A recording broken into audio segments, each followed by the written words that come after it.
Suka nonton film laga kolosal Indonesia? Pasti nggak asing dengan pria yang satu ini, Rizal Gibran. Bintang sinetron dan pemain film serta penyanyi dangdut ini terkenal dengan peran-perannya sebagai bintang laga. Rizal masuk ke dunia modeling mengikuti ketiga kakaknya. Setelah itu karirnya terus melejit sampai akhirnya menjadi abang Jakarta pada tahun 1997.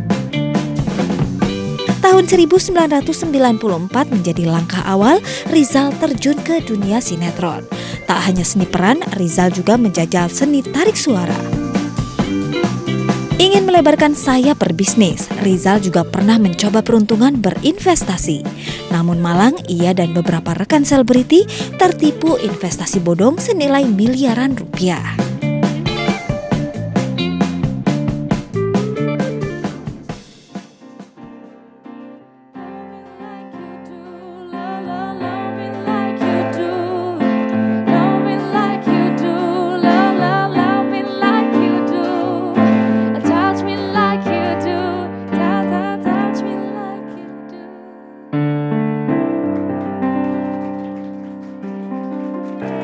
Ada penghuni baru nih, Nak, ya?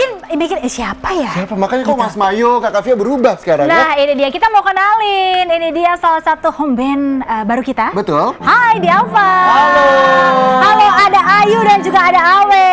Di sini kewajibannya kalau anggota baru harus perkenalkan diri, biodata diri lengkap Hobi. sama hobi, terus pengalaman, Nomor rekening tinggi butuh nggak, badan. Pak? Oh, Butuh nanti pasti itu ya, mah ya. nanti ya. Oke. Boleh, kita perkenalkan dulu. Ada siapa di sini? Hai. Ini studio jadi pada rame begini ya. Halo. Halo. Saya Ayu. Ayu. Oke. Umur saya 23 tahun. Oke. Jadi saya menyanyi. Oke. Bahkan kesukaan saya. Beneran loh, Mbak Dia. Beneran loh. Oke, kemudian ada siapa di sini? Mas Awe. Ada Mas Awe, makasih Mas Awe dan juga Kakak Ayu ya yang sudah merapakan kita di pagi hari Betul. ini. Oke, pemirsa di hari Senin kali ini udah kedengeran yang tepuk Betul, tangan. ya. Ada siapa nanti ya? Kita saksikan tadi juga sama-sama ada nanti. VT-nya. Nah, ini tadi ketika saya lihat VT-nya ini ada investasi bodong. Kira-kira bagaimana sih supaya kita aman ketika ingin berinvestasi? Betul. Di sini sudah ada narasumber kita, ada Mas Hafir Senduk dan juga ada Mas Rizal Gibran. Tepuk tangan sekali lagi.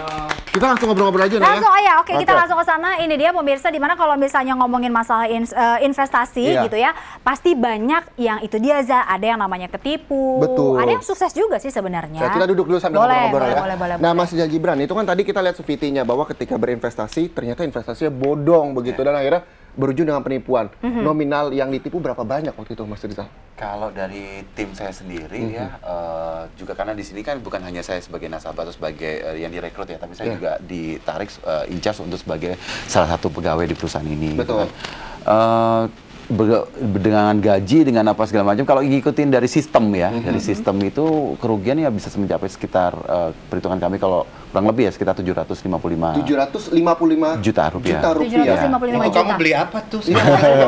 Itu kalau dari sistem gitu. Dari Kalau aku sistem. boleh jawab nggak Reza buat apa? Buat apa? bayar resepsi. Amin, mudah-mudahan ya. Ini berarti Mas Rizal bergabung mulai dari tahun?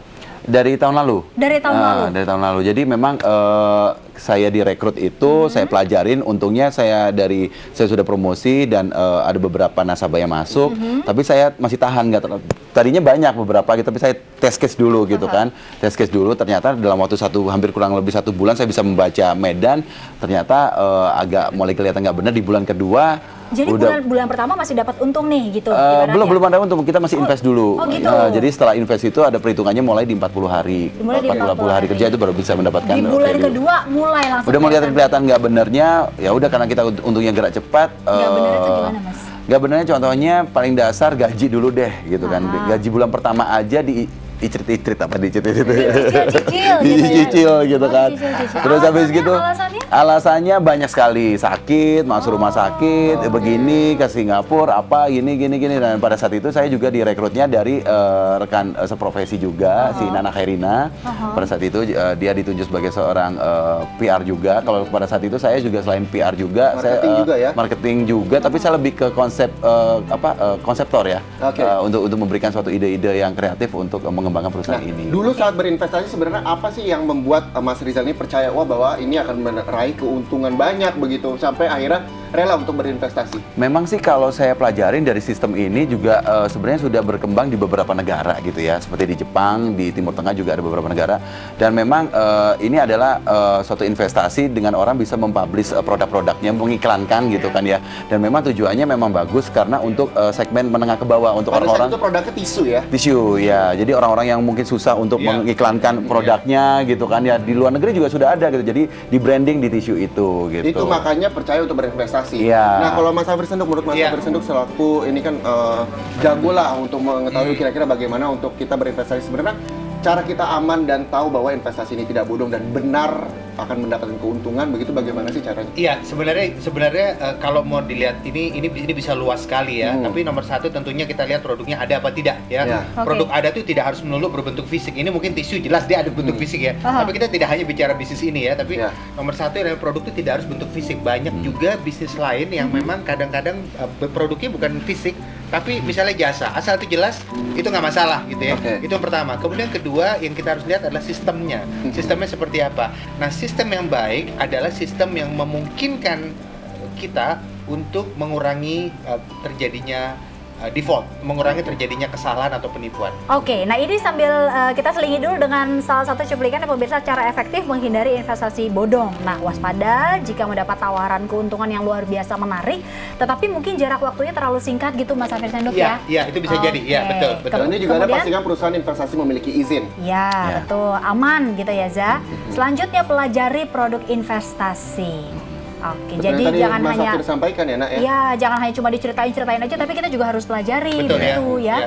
Laporkan penipuan investasi ketika Mas Rizal seperti yang tadi Mas Rizal alami secepatnya gitu secepatnya. ya. Kalau udah kelihatan gelagat udah kan bener. Kita juga bisa melapor di OJK di Satgas Investasinya OJK di 0215 Nah, itu menjadi gampang banget nomornya itu 50655. Itu cara mudah untuk mengetahui dan kita juga bisa mengecek begitu Mas ke OJK dengan mengecek lamannya bahwa perusahaan itu bisa atau bodong atau tidak begitu ya. Betul. Nah, selain cara-cara tadi mengenali produknya begitu seperti yang disampaikan di sini, jelas bulanan dijamin juga tidak rugi. Ada cara lain nggak sih yang mungkin kita sebagai orang awam bisa langsung ngeh bahwa ini investasi sebaiknya kita hindari? Iya, pertama hal-hal pertama sekali lagi biasanya adalah kredibilitas ya. Nomor satu kredibilitas owner.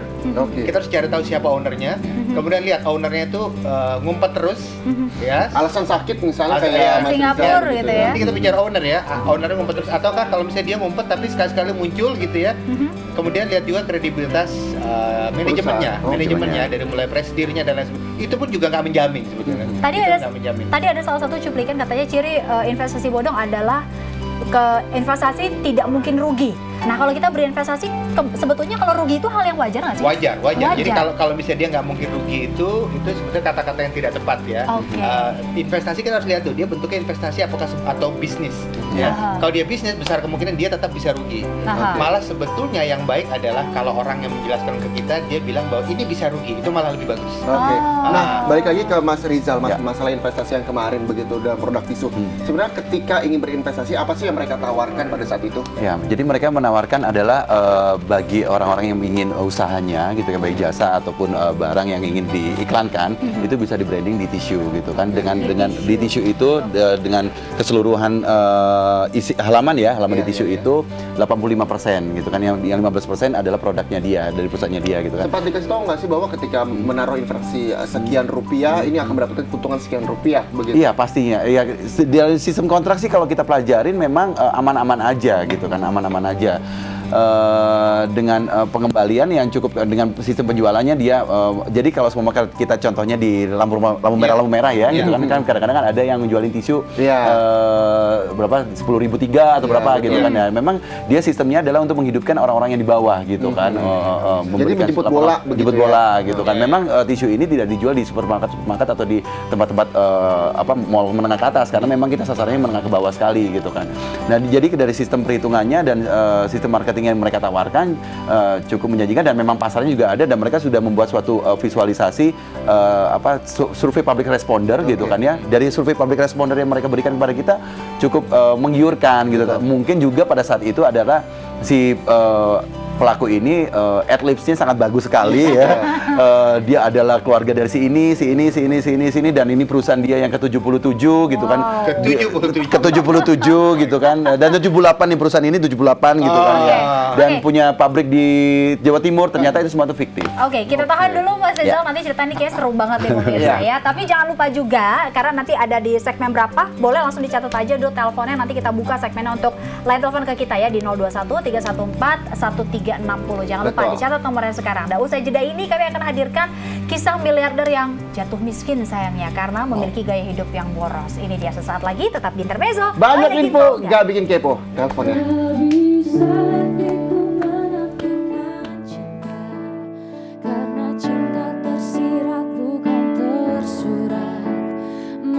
Bibirku terus berkata tidak, mataku terus pancarkan sinarnya.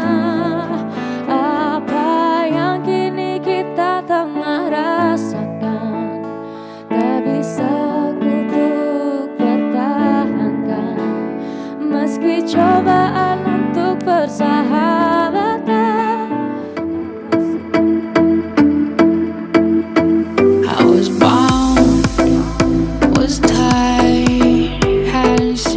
Jordan Belfort, di usianya yang baru mencapai 25 tahun, broker saham ambisius ini berhasil meraup kekayaan hingga 250 juta Amerika per tahun.